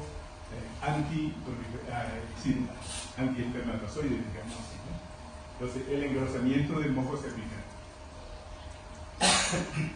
Miren cómo es diverso las acciones progestacionales, que este es un diagrama que se usa desde hace como 40 años. Lo traje para que lo miren nada más y vean cómo es la complejidad por sus acciones, porque hay unas progestinas que tienen efectos antiprogestágenos, otros estrogénicos, cada uno tiene un poquito de cada uno, ¿sí? Y esa es la parte que tenemos que aprender nosotros en la parte clínica como ginecólogos a especificar para escoger el mejor anticonceptivo o el mejor método de utilización. Entonces, ¿para qué utilizamos todo este arsenal farmacológico? Como anticonceptivos orales combinados, como terapia de suplencia hormonal en síndrome climatérico, cuando las mujeres pierden la función. Básicamente, ¿para qué sirven los estrógenos cuando se pierden los estrógenos? Ya sea porque la niña nació sin estrógenos, como en el Turner, o porque se le acabó ya por insuficiencia ovárica de la menopausia, ¿no? O porque se operaron y le quitaron los ovarios, o porque es un varón y quiere pasar a ser mujer y hay que darle hormonas porque ya no tiene las hormonas para producir las hormonas de esterilidad femenina, ¿no? Este es el grupo. Entonces, por eso aparecen anticonceptivos en combinación, terapia de suplencia en el síndrome climatérico de la menopausia, suplencia hormonal en las niñas con Turner, terapia hormonal feminizante en los cambios de sexo, y una gama, que es lo que más utilizamos nosotros, es reguladores del ciclo menstrual. A eso sirven los reguladores. En la hemorragia uterina normal, control del sangrado normal. Síndrome de ovarios poliquísticos, SOP que está ahí, el síndrome de ovarios poliquísticos. Androgenización y en endometriosis. Entonces, es una herramienta muy importante que nosotros tenemos en ginecología y que tiene una validez extraordinaria, ¿no? Por ejemplo, aquí les traigo estos artículos que están evidenciando. Uno de los usos en mujeres jóvenes más frecuentes para la dismenorrea. ¿Qué es dismenorrea? Dolor con menstruación, ¿no? Hay dos tipos de dolores menstruales, ¿sí? Varios tipos, un premenstrual, comenstrual y todo. Hay unos que son orgánicos, otros que son funcionales, pero lo importante siempre es categorizar si el dolor está asociado con alguna enfermedad estructural básica o si es de tipo funcional, para corregir el ciclo. Entonces, muchos de estos compuestos hacen la regulación del ciclo y el control del dolor. Hay otro síndrome que es el mismo dolor con menstruación, con alteraciones acá, emocionales, que se llama el síndrome disfórico premenstrual. También es de tratamiento con estas combinaciones hormonales. Y de lo que más utilizamos fuera de la anticoncepción y de la regulación del ciclo es la androgenización, hirsutismo, acné, borrego uterino normal, seborrea, alopecia. Todos estos tienen un capítulo importante en el uso de estos anticonceptivos orales o reguladores hormonales, como lo queramos llamar, porque los progestágenos con efecto antiandrogénico ya son específicos en nuestro comercio y son la acetato de cicloterona, el acetato de clorpromazina, la drospiridona y el Yenpesa. Ya lo vamos a ver. 25 minutos. ¿Sí? Entonces, repitiendo, ¿cuándo usamos hormonas? Sobre todo estrógenos, cuando no hay, las niñas nacen sin producción, cuando salen con esas cintas 45 epicero, ¿sí? Entonces, insuficiencia, síndrome de Turner. Es un esquema importante, un esquema especial, es un esquema que hay que hacerlo porque es de toda la vida, entonces no lo vamos a revisar ahorita, ¿no? Y la otra insuficiencia ovárica es la adquirida por la naturaleza, que es el síndrome climatérico ya de la posmenopausia, en donde hay dos grupos, pacientes con útero y sin útero. Ya les dije, pacientes con útero podemos usar solo estrógenos, pacientes con útero siempre hay que usar estrógenos y progestinas, siempre, ¿sí? Entonces la menopausia precoz o menopausia sintomática siempre están a la orden de cita. ¿Con qué lo hacemos? ¿Con qué se hace la suplencia? Nuestro mercado está restringido a veces por importaciones, ya ustedes han visto el problema nuestro de mercado. Y los laboratorios son muy ávidos que si hay un producto que no tiene mucha salida, no lo traen, ¿sí? Entonces nosotros tenemos a veces unas herramientas muy escasas, o a veces tenemos que importar, pero con lo que tenemos podemos hacer una buena medicina. Suplencia hormonal. Vamos a hablar de la suplencia hormonal en mujeres de tipo que han adquirido su insuficiencia ovárica por la edad, o sea, ¿qué podemos usar? Estrógenos equinos conjugados, ¿sí? Este tiene al menos 10 estrógenos. No se usan anticonceptivos. Este producto, los estrógenos conjugados, no lo consiguen ¿por qué? Por su potencia y sus interacciones, no es el mejor producto que puede ir acompañado en la misma grajea, porque la mayoría de los anticonceptivos ustedes han visto que vienen en una sola capa, ¿no? Vienen combinados en una sola capa. Estos estrógenos son de origen natural, porque vienen de la especie animal, vienen de yegua, ¿sí? Y se pueden usar por vía oral y vaginal. Les doy aquí un clip que es la dosis de 0,625 equivale a 1 miligramo de estradiol E2.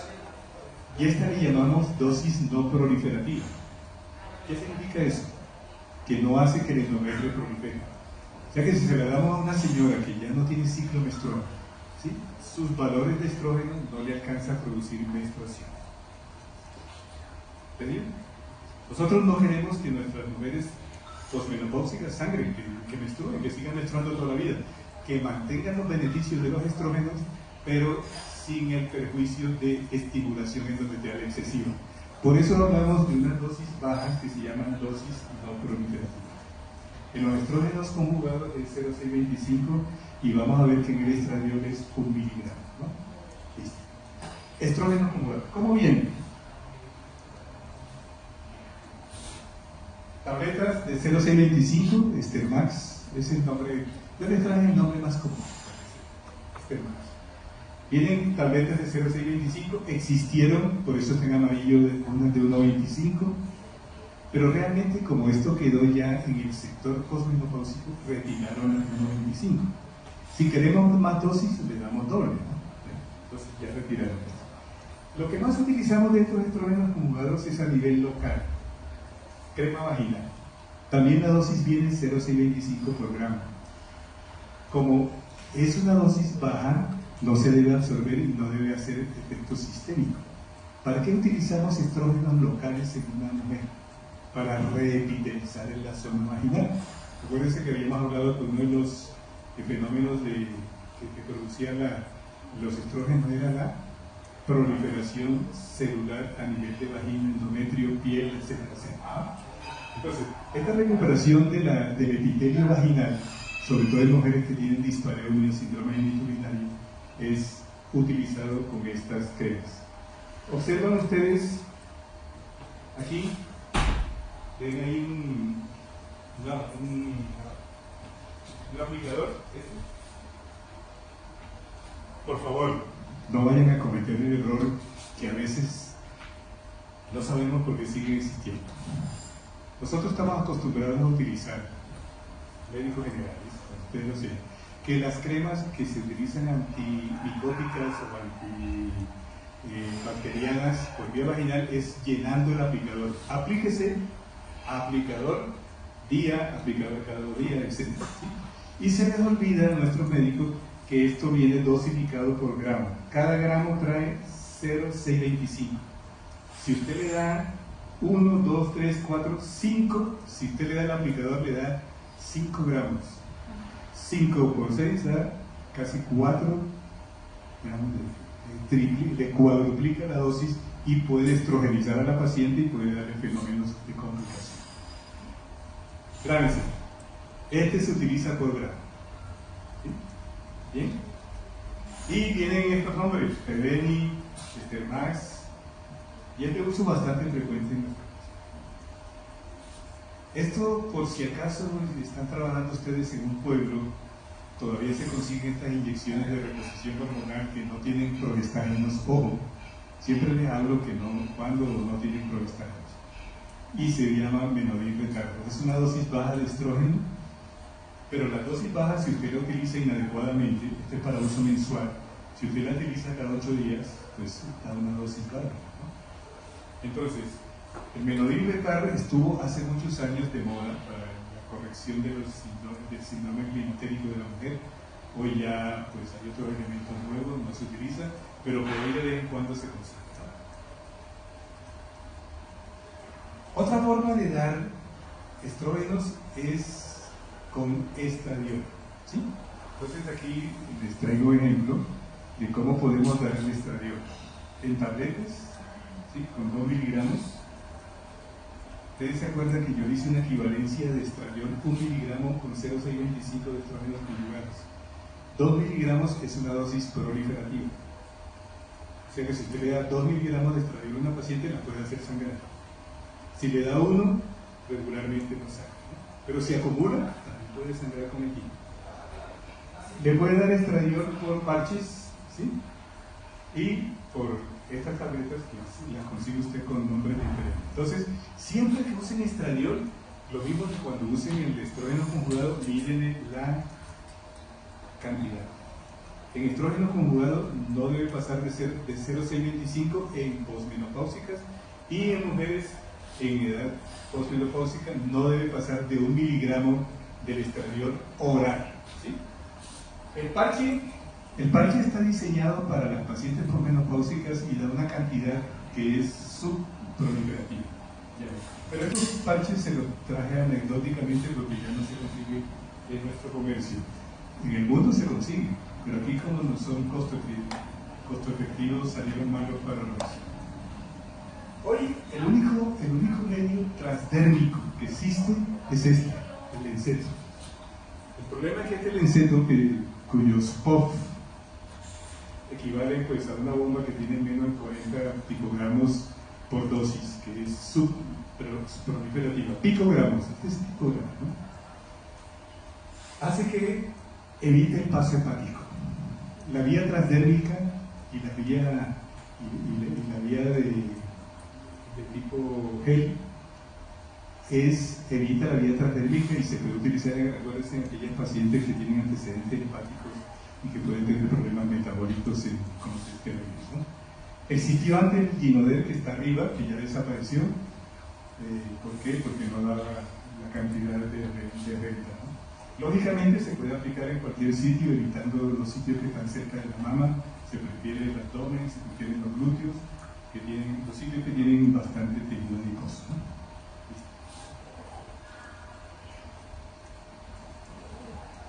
El estriol. Oiga, apareció el estriol que aparece en el embarazo. Pero desde el punto de vista farmacológico a nivel de la industria, se ha observado que ese estrógeno, que es de baja potencia, entonces se puede utilizar con menos errores en la administración local a nivel vaginal. Acuérdense que habíamos hablado de los estrógenos conjugados, Estermax y eso, se podían usar, pero hay los errores a veces de administración y de hiperestrogenismo de la paciente. El estriol, como es tan poquito de potencia, es mucho menos, la acción es más específica a nivel local. Y el aplicador tiene un solo tope. Entonces es muy importante, porque así uno le diga a un aplicador, no se equivoca nadie, ¿no? Entonces, la crema que se llama, también tiene el mismo nombre, Pentriol y Ovestin. Hoy, miren la cantidad que tiene, 0,5 miligramos por aplicación, ¿sí? 0,5 miligramos. Se idearon entonces que si le ponemos 0,5 por 7 días, 7 por 5, 35, 3,5 miligramos, y apareció el Stein semanal.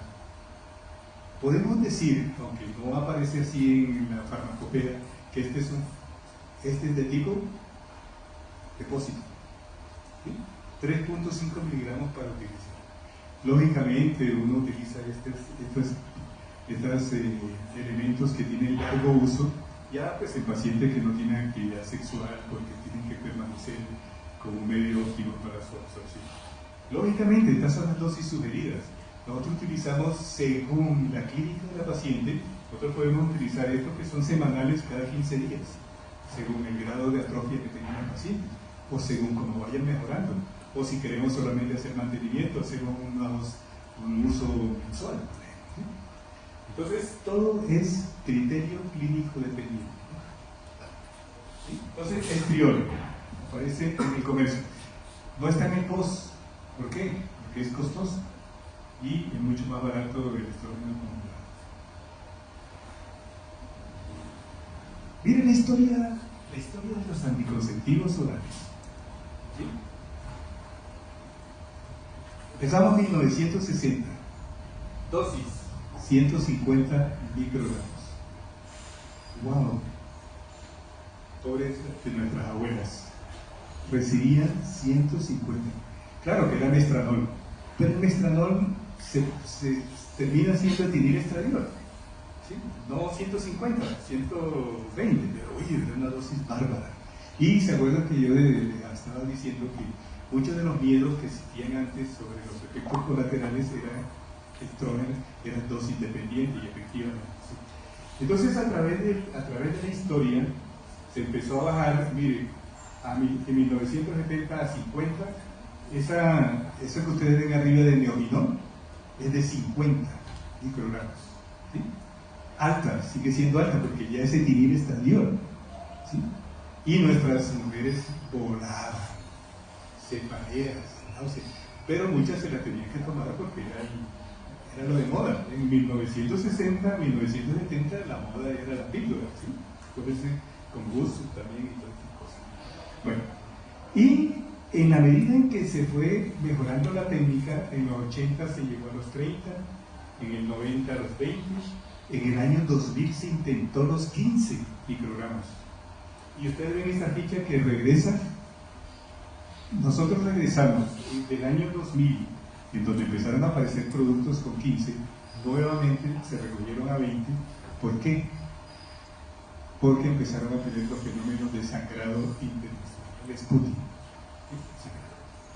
Entonces se recogieron las dosis bajas, muy bajas, que eran las de 15, y hoy se ha estandarizado prácticamente entre 30 y 20. A su vez, las progestinas fueron cambiando de primera, de segunda y de tercera generación, mejorando el impacto glucocorticoideo y sobre la parte afluente. ¿Sí? Entonces, los perfiles de los anticonceptivos han venido mejorando. Y se acuerdan que les hablaba yo que soy impactado que las complicaciones de tipo de coagulación y hipercoagulabilidad han disminuido, porque muchos de los problemas de coagulación también tienen que ver con las progestinas de la primera generación, levonorgestrel, desogestrel, etc. Y aquí, para que no se me olvide, el término suave.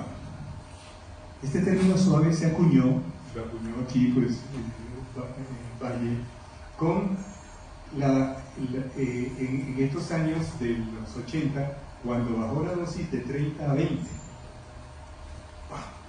Y el impacto de mercado que hizo fue: tenemos un anticonceptivo suave. Y le metieron difrominón suave, y eso arrasó definitivamente y mejoró mucho la calidad de vida de las usuarias, ¿no? Entonces, cuando ustedes oigan 20 de suave en anticoncepción, en anticonceptivos, es que la dosis de estrógeno es la mínima. Esta historia es bonita, ¿no? Y hace entender por qué muchas de las situaciones han ido cambiando con nuestras pacientes, ¿no? Y esto lleva a que los anticonceptivos tengan usos que son los monofásicos, que es el más utilizado del esquema monofásico. Todas las pastas traen lo mismo, ¿no? Traen estrógeno y progestación. O sea que es pasar la mujer de un ciclo a una plaga, a una producción hormonal, a una administración plana, la misma cantidad siempre, ¿no? Está el esquema bifásico, que es primero estrógenos y después progestinas. ¿Qué trata de hacer eso? Simular el ciclo menstrual de la mujer, ¿sí? Primero estrógeno y progestano. Pero, como se parece tanto al ciclo menstrual de la mujer, producía más embarazo. Entonces, la efectividad bajó. Entonces, prácticamente estos productos ya no existen. Y hoy se ha puesto de moda el trifásico, que ahorita se lo voy a mostrar. Es tratar de darle cantidades diferentes en el ciclo según la sintomatología de cada uno. Porque acuérdense que los sacos no solamente se utilizan para anticoncepción, sino también para regulación hormonal. Entonces, miren, las presentaciones, el clásico de 21 días, que está allá, ¿sí? 21 días venía. Señora, tómese desde antes empezaban el 5.º día. Como eran dosis tan altas de 50 microgramos, eso era efectivo, borraba el eje. Entonces la mujer empezaba el 5 y se tomaba 21, ¿cuánto era? 26. Y le venían los 4 días, 30 días. ¿Sí? Y garantizado. Pero, entonces, vamos a vender mejor. Oiga, induzcamos a la mujer que no se les olvide las pastas. Y se creó el 21 más 7. ¿Sí? El 21 más 7 es: empieza a tomarla y siga tomando, así no tenga nada la pepa. Eso no es, eso no es placebo, es pastas inactivas, ¿no? ¿Y para qué? Para que la mujer tuviera la frecuencia establecida, así, más por hábito. No tiene ninguna ventaja sobre la parte hormonal, ¿sí? Y después se bajó, esto todo se hizo con la dosis de 30 microgramos de etinilestradiol, que ha sido el estrógeno más utilizado. Pero después llegaron los de 20, menos dosis. Cuando usted baja la dosis de estrógeno, pierde el freno antigonotropo. Entonces debe empezar las pastas el primer día de la menstruación. Si usted empieza el primer día, se gasta 21 días, le viene generalmente ¿a qué día? Al día 26, 27, se le acorta el ciclo, ¿no? Entonces, para evitar que se le acorte el ciclo a las que usan dosis bajas, ¿qué se hizo? Se subió el número de pastas activas a 24. Entonces ustedes van a encontrar que hay algunas anticonceptivas que traen 24 tabletas, generalmente son las que traen 20 microgramos de estrógeno. Eso garantiza el éxito de la anticoncepción y la regulación del ciclo. 20 más 4. Y este que está aquí, el último, ustedes ven que tiene dos amarillas al inicio. ¿Sí? Esas tienen una dosis alta de estrógeno. Oigan, ¿por qué? Regularmente cuando la mujer está menstruando, ¿cómo están los estrógenos? Entonces, ¿para qué sirven estas? Cuando usted tiene pacientes que tienen HUA, sangrado menstrual abundante, entonces ustedes aumentan el nivel de la hormona que corrige el ciclo, que es el estrógeno, se lo corrige los 2 primeros días. Entonces esta empieza primero y segundo día, las amarillas, dosis, y después la regula. Las rojas baja un poquito y después ya las amarillas las dejan en una meseta. Entonces, estas son estrategias que se utilizan para utilizar los productos estos que se llaman genéricamente anticonceptivos como reguladores del ciclo menstrual. De todas maneras, todos los anticonceptivos son reguladores, ¿no? Pero estos se parecerían más, frenarían más el ciclo desde el primer día de la menstruación. Entonces, si usted tiene una paciente que está sangrando mucho, diga, y viene el primer día bastante, empieza con una dosis alta, le ayuda a frenar ese sangrado. ¿Sí? Y además, pues están los cambios, eso lleva un régimen, entonces hay 21-7, 24-4, ya lo vimos, 24-2-2. Ahí se han hecho una serie de combinaciones, pero las básicas son las que acabamos de ver ahorita, ¿no? La efectividad de los anticonceptivos es altísima, bien utilizada. ¿Cuál es el problema de los anticonceptivos orales? Lo que está aquí deducido: el consumo irregular de los anticonceptivos. El mal uso o el uso con pastas vencidas o días inadecuados. Hay mujeres que cambian de régimen de 30 a 20 y comienzan el mismo día. Entonces es parte de la educación. Miren que nosotros esperamos una falla de 3 en cada 1000 usuarios. Es una dosis baja en pacientes que saben y que son enseñadas a tomar adecuadamente. ¿Por qué usamos etiliestradiol? Básicamente, en la mayoría. Hasta hace 10 años era el campeón, no había sino etiliestradiol. Ya desde hace 10 años se incorporó el estradiol. ¿Por qué? Porque es potentísimo, ¿sí? Tiene un mayor efecto antigonadotropo, que se ve que como anticonceptivo es muy bueno, y tiene una buena absorción oral. Acuérdense que los corticoides naturales y normales no se absorben bien por vía oral, ¿sí? Entonces hacen que muchos se pierdan la dosis. Y aquí está la historia: la dosis de 50 bajaron a 15, regresaron a 20. Tenemos 10 minutos. El etiliestradiol ha venido cediendo al uso del estradiol oral. Acuérdense que ya habíamos visto esteriol, local, estrógenos conjugados. El valerato de estradiol es una forma esterificada que permite excelentemente la vía oral. Se metaboliza a estradiol, o sea que termina siendo parecido a la molécula biológicamente que tiene la mujer, el beta-estradiol, ¿no? Por lo cual los síntomas son menores. Cuando nosotros tenemos dolor de cabeza, cefalea, migraña, el dolor en las piernas y todo, el paciente que está tomando etiliestradiol, las cambiamos a estradiol. ¿Sí? Técnicas, depende, las sumamos con una buena cantidad de estrógeno, como el Belaniu, 1.5 miligramos de estradiol con 2 de dienogés, y sirve para control del ciclo. Pero si le bajamos, sirve para administrarlo en pacientes que tienen síndromes climatéricos postmenopáusicos. ¿Sí? Entonces, el uso en fase activa, reproductiva y en postmenopausia depende ¿qué? De la dosis. Tenemos inyectables, grábense esto, los de 10 miligramos, pernoctar y sinovular, son reguladores de ciclo, se toman el 7º y 8º día. Porque existen otros inyectables que son, mire que tienen menos estradiol, 5 miligramos, que se usan siempre el mismo día del ciclo. Cuando usted le pregunta a una mujer qué está usando, un inyectable mensual, ¿cuál?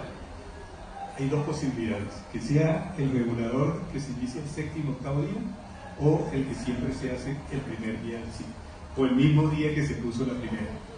¿Por qué? ¿Por qué la diferencia?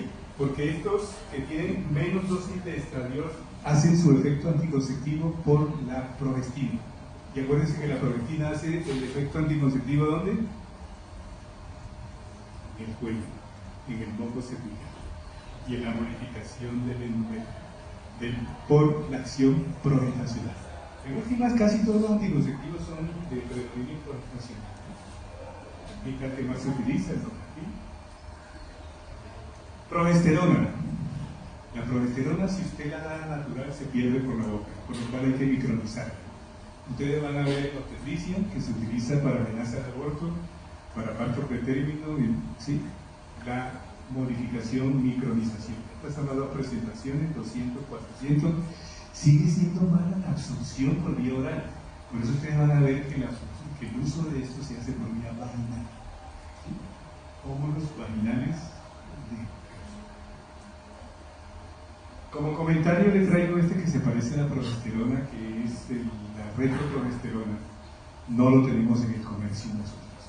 Una excelente progestina que no la tenemos porque no la vendió económicamente, ¿no? La edehidro es muy neutra y se puede utilizar también inclusive en amenaza de parto.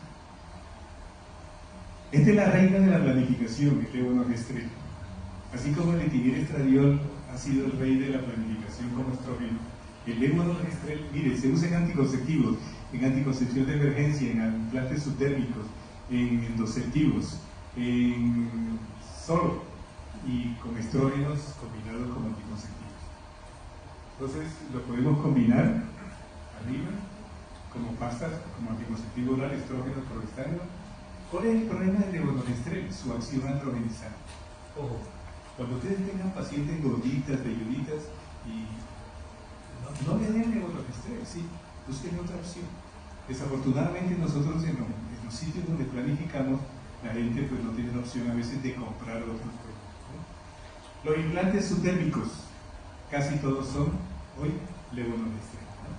Los que se utilizan de... Si le administramos el levonorgestrel al dispositivo, tenemos el Mirena o el Yadés, ¿sí? O los implantes subdérmicos Yadel. Ventajas: 2, 3, 4 años, depende del producto. El uso del endoceptivo del Mirena, además de planificar, sirve también para control de la HPUA, ¿sí? Y hoy por hoy se utiliza mucho en esos casos, ¿no? ¿Por qué? Porque como tiene la progesterona añadida a nivel endometrial, hace su acción local. Este es de los nuevos productos que ha aparecido, que es la drosperinona, un estágeno que se parece a la espironolactona y como tal tiene una acción sobre la renina, ¿sí? Es de los pocos que no tiene retención hídrica cuantificada, tiene una acción glucocorticoidea prácticamente inexistente, sirve para controlar en algunas pacientes que tienen problemas de retención de hídrica o sobrepeso como un control. Lo encontramos en varias versiones, con 30 de estrógeno o con 20. ¿Sí? Entonces aquí aparece, aquí ya no se llama, mire que Femelle no lo llama suave, sino Femelle solo o Femelle 20. ¿Sí? Especifica la cantidad de estrógeno que tiene. Yax y Yaxibel, ¿sí? Yasmin y Yasminil. Entonces ya estas casas comerciales no utilizan el término suave para tipificar que bajaron los estrógenos. Drosperinona, muy bueno su uso en otros problemas como la dismenorrea y el síndrome disfórico premenstrual, ¿sí? Son las herramientas que utilizamos. Atención, la anticoncepción postcoital o de emergencia. Pilas con esto, ¿no? Se nos está volviendo un problema social, porque antes se utilizaba el preservativo en los bolsos o en las carteritas de los jóvenes como método de emergencia. Hoy ya utilizan el post-day como planificación de emergencia. Realmente se han dado reportes de complicaciones con el uso crónico de estos productos porque altera completamente el eje. La acción, ya sea del levonorgestrel o del ulipristal, preferimos el levonorgestrel. Siempre prefieran levonorgestrel. Ulipristal tiene más complicaciones de tipo de dolor de cabeza, náusea, vómito, fatiga, dolor abdominal, mareo, y es más costosa, ¿sí? Pero son las dos opciones que hay en conocerla, ¿no? El levonorgestrel tiene una reacción adversa más leve, pero debe utilizar 1.5 miligramos y ojalá antes del tercer día después de la relación. El más conocido es el Post-Day, ¿sí? Ojalá utilicen el de una pasta que viene de 1.5 o utilizan las dos de 0, las que vienen con ceros con 750 microgramos, ¿no? Entonces, el olipristal casi no se consigue en nuestro medio, ¿no? Pero es una opción para tener. Miren, cuando no existía la anticoncepción de emergencia, ¿qué hacíamos? Entonces yo les pongo el ejemplo. Si usted se encuentra en un pueblo, ¿sí?, y tiene una emergencia, le llega una chica y dice, oye, hace 2 días tuve relación, ¿qué hago? No, ¿cómo consigo un Post-Day? No, aquí en el pueblo no hay. Ulipristal, menos. Entonces miren que hay un sistema que es utilizando los anticonceptivos orales. Si usted tiene anticonceptivos de 50 microgramos de dosis alta, únicamente le da 2 tabletas dentro de las 72 horas y 12 horas después le da 2. ¿Sí? Si tiene las de 30, le tiene que dar 4 y 4 a las 12 horas. Y si tiene de 20, serán 5 y 5. Imagínense los síntomas que va a tener una persona que reciba ese número de tabletas de anticoncepción. Dolor de cabeza terrible, pero sirve, tiene el mismo efecto que tiene las anticoncepciones de emergencia. A este le llamamos el método Yuspe, ¿no? Hemos mejorado con las progestinas, y este Dienogés es muy neutro, ¿sí? Tiene una actividad antiandrogénica, tiene trifásico, y realmente pues los efectos metabólicos son mínimos, ¿no? Hoy por hoy se ha ido posicionando en el mercado, ¿sí? Nuestro producto insignias, antes de definir el estradiol de Bonorgestrel, que sigue siendo el Post, hoy la mayoría de los médicos están prefiriendo esta mezcla de estradiol con Dienogés o valerato de estradiol con Dienogés, ¿sí? Es metabólicamente bastante aceptable. Hoy por hoy ha mejorado la cosa porque estos productos costaban 90.000 pesos, ya rebajaron por control de precio a más o menos 30, entonces ya son más asequibles. Entonces, todos estos productos están en el comercio, ¿sí? Solito el Dienogés sirve para la endometriosis, debe haber manejo de endometriosis con Dienogés. Norgestrel, molécula excelente, pero casi no se consigue en el comercio. También bastante neutra, buen controlador de signos, de ciclo, de la parte androgénica. Únicamente se consigue aquí como Femiden, se puede retomar también solo.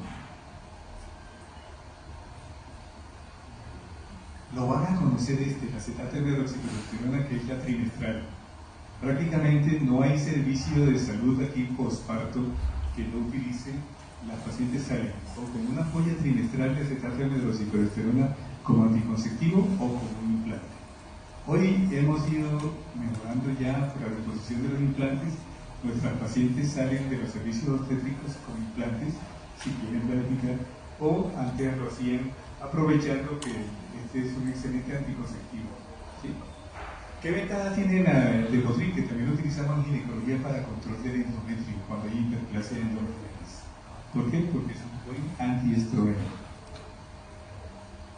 Moléculas nuevas antiandrogénicas, clormarinona. Estos son los productos que hay en el comercio. Ginorel en 30 y Ginorel solo, que es 20.